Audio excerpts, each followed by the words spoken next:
They said the seal could not lie, and so when it burned every prince and cousin and bought blood claimant raw to the wrist, the great hall decided the fault lay in the kingdom and not in the men who ruled it.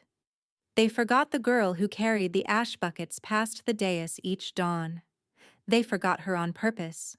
She was the thing you stepped around, the smudge at the edge of the candlelight, the hands that scrubbed the iron and never the hands that held it. No one in that cold and gilded hall would have wagered a copper that the oldest power in the realm had been waiting, year upon silent year, for the one set of fingers it had never been offered. They were about to learn what the seal had been starving for, and the man on the throne, the one they called the Lichen King, the one no living person had seen kneel, was about to do a thing his own council would try to kill him for. It was the 112th winter of the Pact, in the keep at Cairnhold, and the frost had come early and stayed like a tenant who would not leave. Snow sat on the thatch of the lower town and on the black battlements alike, and the wind came down off the northern pines carrying the smell of cold iron. In the scullery beneath the great hall, where the warmth of the ovens never quite reached the stone floor, a young woman named Mira knelt with her sleeves pushed past the elbow and her arms sunk to the forearm in gray wash-water.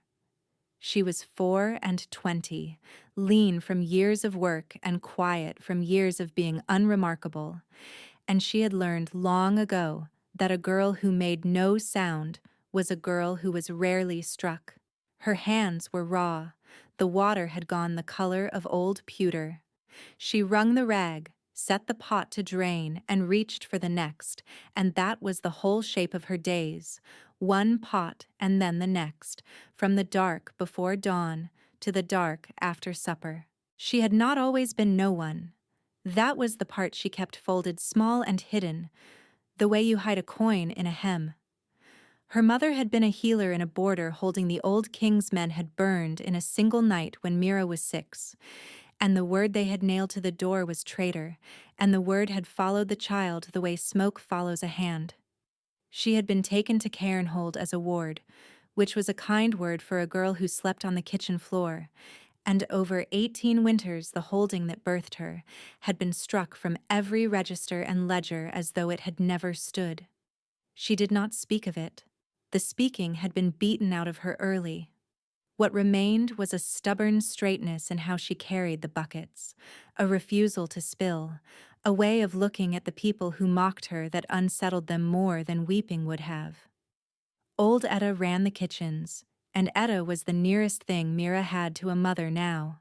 She was broad and gray and missing 2 fingers from a cleaver long ago, and she had a way of pressing a heel of bread into Mira's palm without seeming to, of leaving the good stool by the fire turned toward the corner where the girl liked to sit.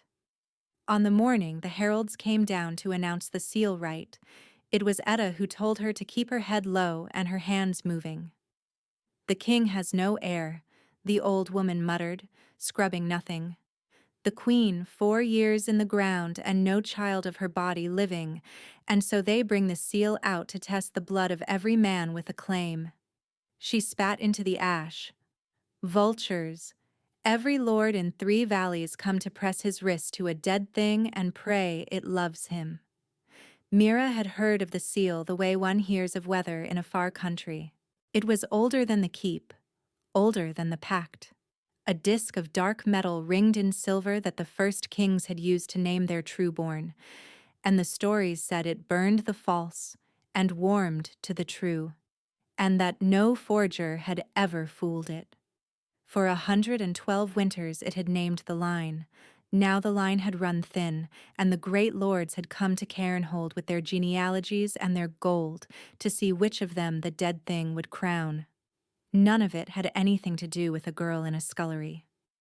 "Stay small," she told herself, the way she told herself every day. "Carry the buckets. Spill nothing."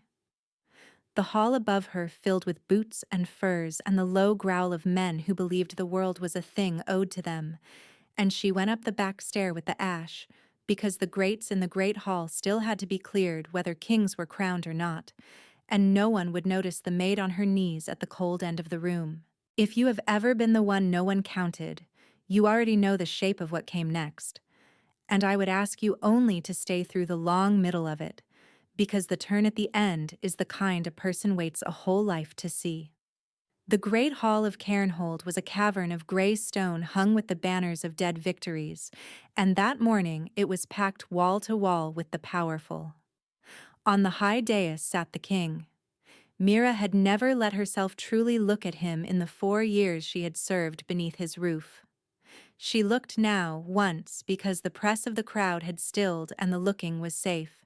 He was younger than the stories made him, perhaps 30, dark-haired and dark-bearded, with a face that had been broken somewhere and set wrong, a nose that bent, a brow that hooded his eyes so the eyes themselves were hard to find.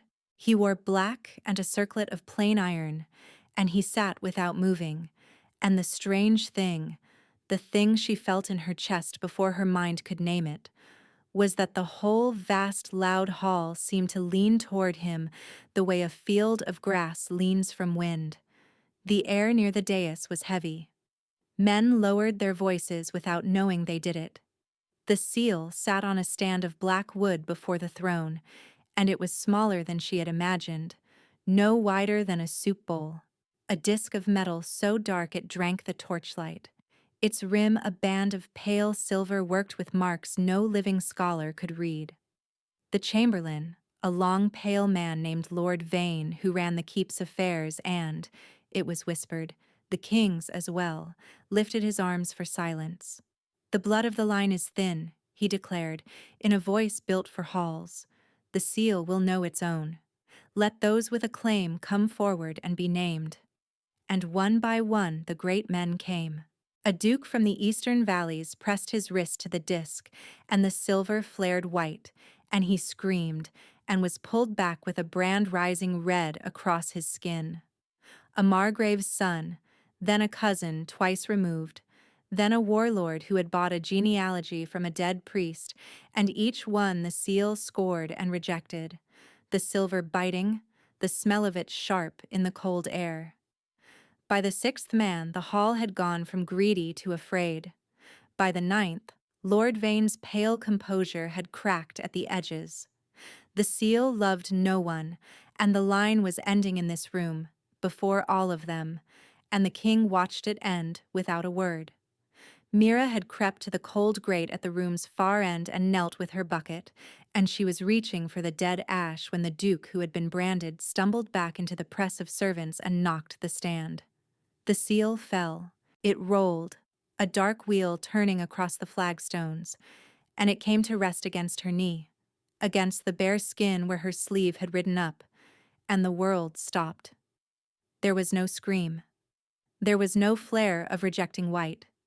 There was warmth, a deep gold warmth that climbed her arm like the first heat of a fire after a night in the snow, and beneath it, surfacing through the metal as though it had been sunk there for 100 years, a light. Veins of soft gold woke under the silver and ran the worked marks bright, and the disk against her skin was not burning her. It was naming her. She snatched her hand back. The light did not go out. For a moment no one understood what they had seen.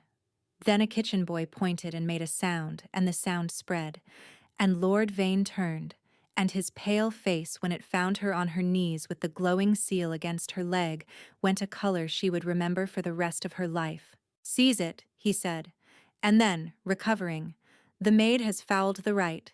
Get it away from her." Hands hauled her up.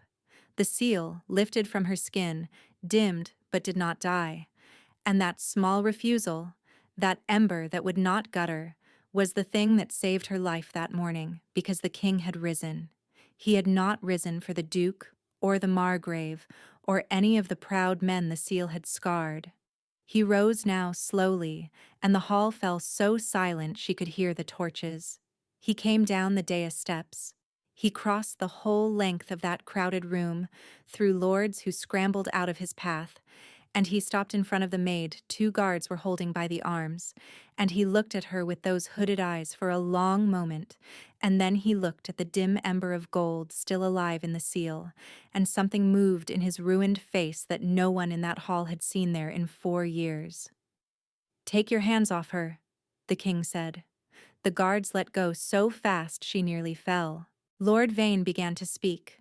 "My king, the right. The girl is a scullery." And the king turned the hooded eyes on him, and the chamberlain's words dried up. "Put her in the south tower," the king said.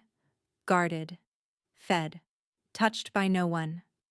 He did not look at Mira again. He turned and went back up the dais and sat, and the seal was carried after him still faintly glowing, and Mira was led away through a sea of faces that had never once seen her, and now could look at nothing else. She did not understand. She told herself it was a mistake, an accident of a fallen object, that the warmth had been a trick of cold skin and hot metal, that the king's interest was the cold interest of a man examining a problem. She told herself this all the way up the winding stair. Her arm, where the seal had rested, still held the warmth like a coal. She rubbed at it, and it would not rub away. The South Tower room was warmer than the scullery, and that frightened her more than a cell would have. There was a brazier, a true bed, bread that was not the heel of the loaf. For 3 days she ate and slept, and watched the door, and waited to learn what she had been fattened for. On the 3rd night the door opened, and it was not a guard. It was Etta, herded in by a hard-faced woman in the deep green of the high household, a noble woman with a beautiful cold face and a way of standing that took up a room. The old cook crossed straight to Mira and gripped her hands and looked her over for marks, and only then did she step back and let the noblewoman speak. "I am Lady Sable," the woman said, and she said it the way one lays down a winning piece. "I keep the king's household and his late queen's memory." She studied Mira from the hair to the worn shoes. "The seal misfired," she said. "It happens. Old things grow strange. You will be examined, and when the truth is plain, you will be returned to your work and no harm done." She smiled. It was a lovely smile, and there was nothing behind it. Mira had survived 18 winters by reading exactly this kind of smile, and she understood, standing in that warm room, that the most dangerous person she had yet met had just walked in wearing green. When Sable had gone, Etta sat heavily on the edge of the bed and was quiet for a long while. Then she said a thing in a low voice. "Your mother," she said. "I knew her, girl. Before the burning. She did not heal only with herbs. There were old women in the border holdings who carried the first blood. The blood the seal was made to know. And they were hunted out of the registers one by one, because a king's claim is worth nothing if a healer's daughter can light the seal he cannot." She gripped Mira's wrist. "They did not burn your holding for treason. They burned it for that." Mira sat down because her legs would not hold her. The folded coin in her hem had a face now. The seal had not misfired. The seal had finally, after 112 winters of being lied to, been told the truth. She did not sleep that night. She sat by the brazier and turned the new shape of herself over in the dark, and toward the cold hour before dawn she heard, far below the tower, in the dark of the keep's lower yard, a single long howl. It was not a hound. It rose and held and fell, and something under her breastbone answered it, a pull so plain and so physical that she pressed her hand flat to her chest as if to keep something from leaving through the bone. She did not have a word for it. She would not let herself reach for the word. She told herself it was the wind in the pines, though there was no wind, and she sat very still until the gold light came up gray over the snow, and far below, in the yard, a great black wolf the size of a yearling colt lifted its head toward her tower and watched the window with eyes that caught the dawn like 2 amber coals. They examined her the next day, in a stone chamber with Lord Vane and 3 robed elders of the council and Lady Sable standing at the wall. They made her press her wrist again to the seal, and again the silver did not bite. Again the gold woke, and ran the marks bright and warmed her arm, and the elders murmured and would not meet one another's eyes. Vane proposed it was residue, that the disk had been tampered with, that any examination should be conducted by his own hand and in private, and one of the elders, an old man with a tremor, said quietly that the seal had not warmed to a living soul since the late queen, and that he did not think a kitchen maid had the means to tamper with the oldest thing in the kingdom. Vane's pale eyes flicked to the old man and held. Mira saw it and filed it away, the way her mother must once have filed away the small signs of which Patience would live. They sent her back to the tower undecided, and that was its own kind of danger, because an undecided question in a place like Carenhold did not stay undecided. Someone always answered it in the dark. The king came on the fourth night. No herald, no guard at the door, only the latch lifting and the big man stooping under the lintel in a plain black coat, with the iron circlet gone, so that for a moment he was only a tall, broken-faced man, and not the gravity the whole hall bent toward. He stood just inside the door, as though he had walked into a place he did not know how to be. The seal was in his hand. He set it on the table between them without a word, and looked at it, and not at her. "They want me to lock it away," he said. His voice was low and rough, and he used few words, the way a man does who has learned that words are taken from him and used. "They want me to call it broken and choose an heir by the sword instead." He looked up. "Press it again," he said. "Not for them. I want to see it." She pressed her wrist to the disk. The gold woke. In the small warm room the light was stronger than it had been in the cold chamber, and it climbed the marks and lit the underside of the king's ruined face from below, and she watched the hardness there break, just for a moment, into something raw and almost frightened. He reached out and laid one scarred finger against the rim of the seal, beside her wrist, not touching her, and the gold did not bite him either, but neither did it wake for him as it woke for her. He drew the hand back. "So it is true," he said, more to himself than to her, and then he said the thing she had not let herself think. The line they erased was the line the seal was bred to know, and they burned it to keep a thing like this from ever kneeling in my hall. He was quiet a moment. "I am sorry," he said. It was not a king's word. It was a man's. And then he stood, and the gravity came back into him like a tide returning, and he was the Lichen King again, and he said only, "You are safe in this tower while I am in this keep," and went out. She should have feared him. The stories said he had torn a rival alpha's throat out with the change still half on him, that he had not smiled since the queen died, that he ruled by a stillness that made stronger men confess to crimes they had not committed. She did fear him, and yet, when the door closed, she found her hand had risen to her chest again, to the place the howl had pulled at, and she stood a long time in the brazier light with her heart going hard for no reason her mind would grant. Below in the yard, the black wolf lay in the snow and did not sleep.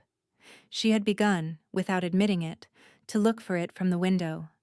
On the nights it was there she slept. On the one night it was not. She lay awake listening to the keep breathe, and did not understand why the empty yard felt like a held breath.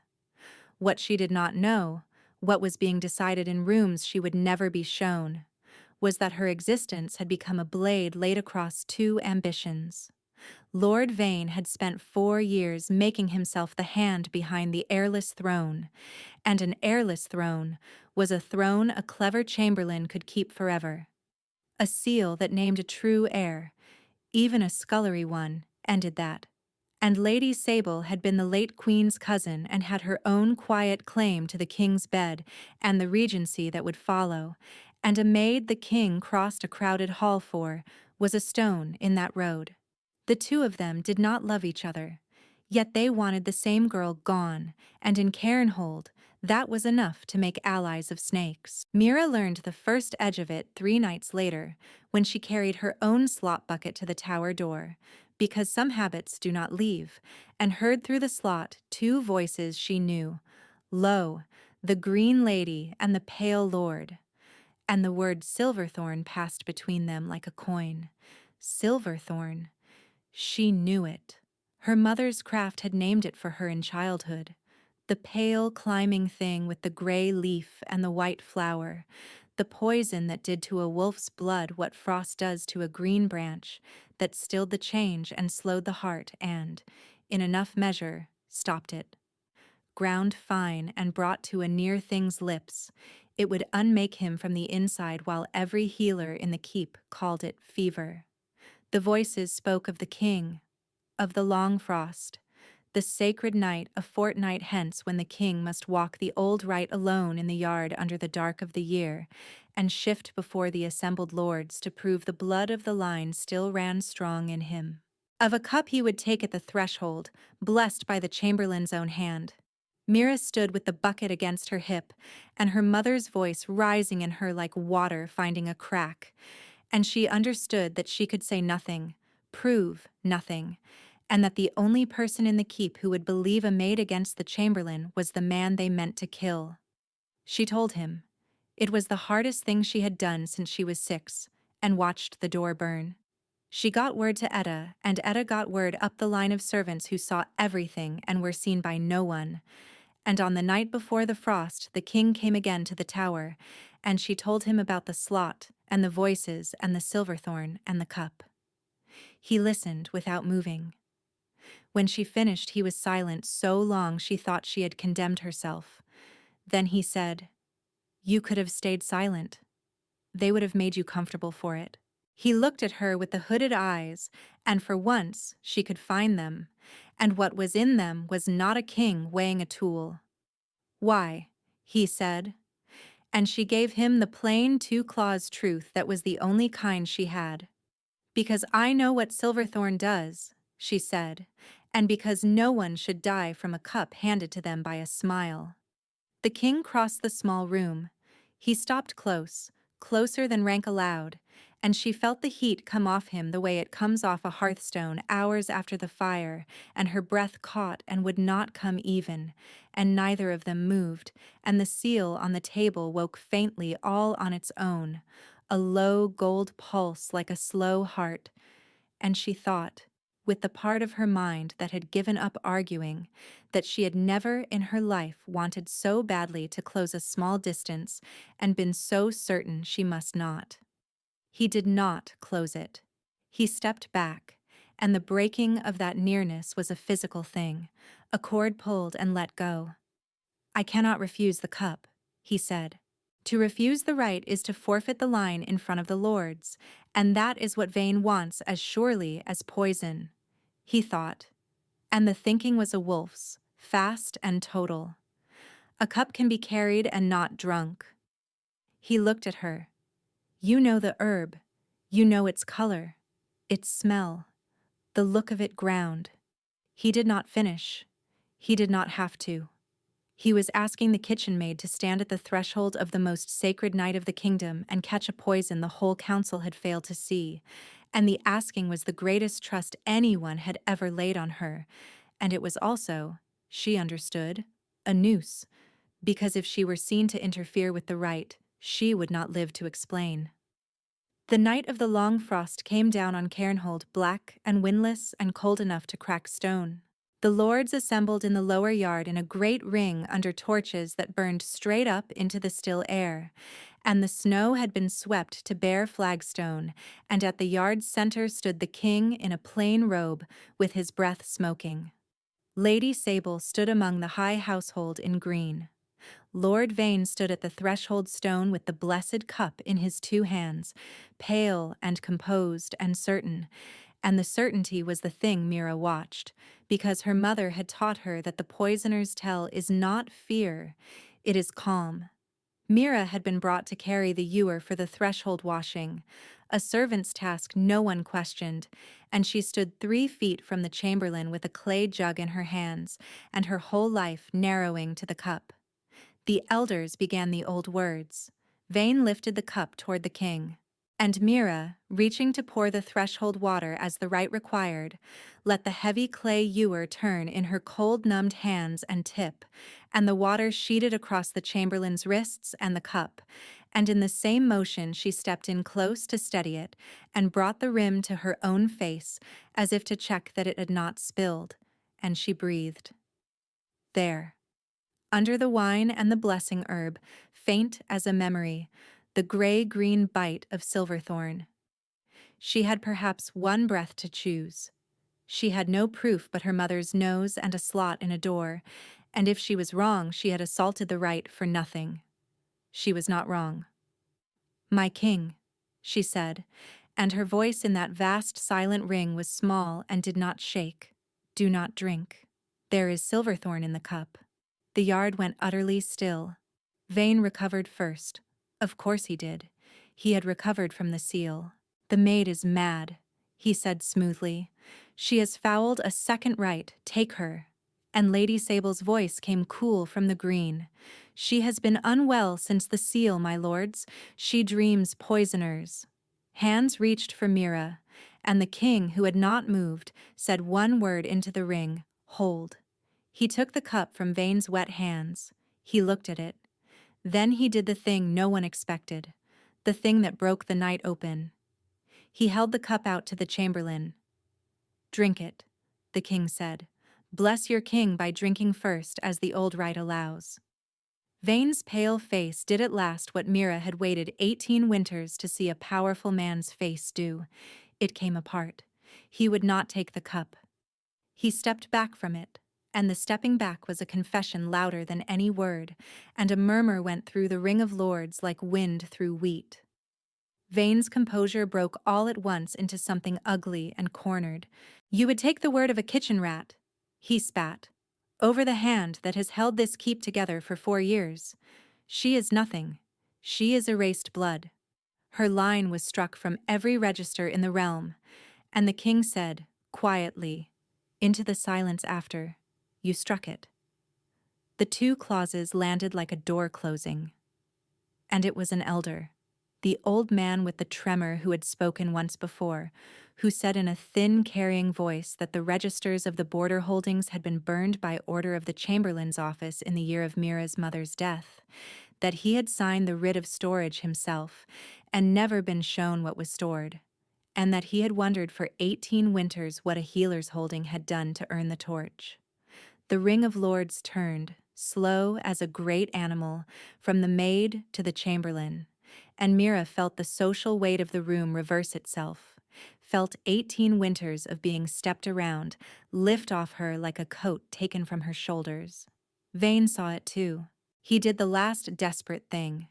He drew the short blade at his belt and lunged, not at the king but at the girl, because she was the proof, and the proof had a throat, and the yard erupted in shouts, and Mira had time to see the bright line of the blade come for her, and no time to move. She did not need to. There was a sound she would carry to the end of her life, a single tearing crack of air, and the black wolf that had lain 4 nights in the snow beneath her tower came across the yard in a blur of dark, and was between her and the steel, before the steel arrived, and it took the chamberlain down to the bloodied flagstones in one motion, and it was not a hound. It had never been a hound. And when it lifted its head, the eyes that found her were amber and known, and the same eyes that had watched her window in the gray dawns. Then the change ran the other way, faster than thought, fur to skin and beast to man, and it was the king who knelt on the stone over the broken chamberlain with his chest heaving and his hand still raised, and Lord Vane did not get up again, and the right cup lay spilled and steaming in the frost. The king rose.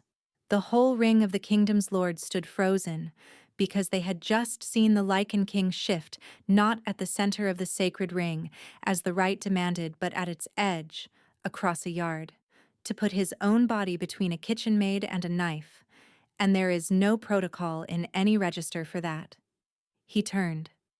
He crossed the bare, swept flagstones to where Mira stood with the empty ewer still in her hands, and the gold of the dropped seal, carried out for the rite, and lying now in the snow, woke of its own accord, and ran its marks bright across the yard, lighting the underside of 100 staring faces.